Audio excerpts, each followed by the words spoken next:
Good morning, students. Hope so. You all are doing well and staying at home. Today we will study chemistry, chapter number 1, matter and its composition. Now, what is matter? Anything that occupies a space and has mass. For example, the food we eat, the water we are drinking, the clothes we are wearing, book, pen, and chair. Now, what is volume? The space they occupy is their volume.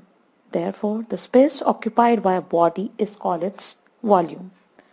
For example, the space of a football occupies is greater than the space of a tennis ball. Therefore, that is the volume of the football is greater than the volume of a tennis ball. Now, what is mass? Amount of matter that anything contains is called its mass. Therefore, the quantity of matter that a body contains is known as its mass. For example, if we hold a book, we can feel its mass as it can be heavy or light. Now, one more thing, as the mass increases, weight increases. For example, a glass full of water weighs more than a half glass of water. This is a common example. You can see it at your home even. You can fill the 2 glasses of water, 1 half glass of water and 1 full glass. Then you can feel it. Now, next is composition of matter. Matter is ultimately composed of elements and compounds.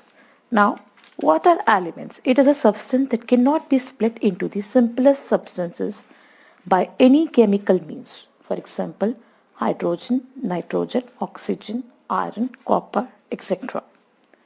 When 2 or more elements combine chemically, they form a compound.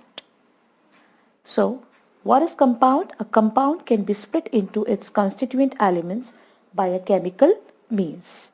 A compound is a substance that can be split into the simpler substance by chemical means, that is called compound.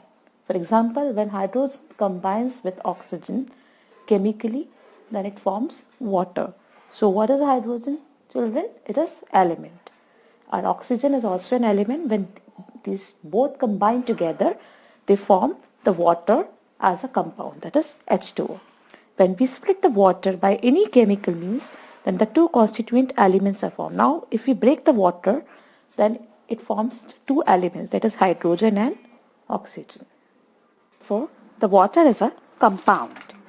Now, we can take another example.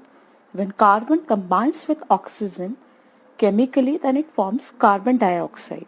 Similarly, when carbon dioxide, which is a compound, splits, then it forms carbon plus oxygen. And these both are elements. Now, elements dividing and subdividing. But the time came when these elements cannot be subdivided or divided. This part of the divided or not divided, this part of that element is called atom, which can take part in the chemical reaction like an element. Now, we will discuss the atom in the next class. Bye bye. Stay safe, stay happy.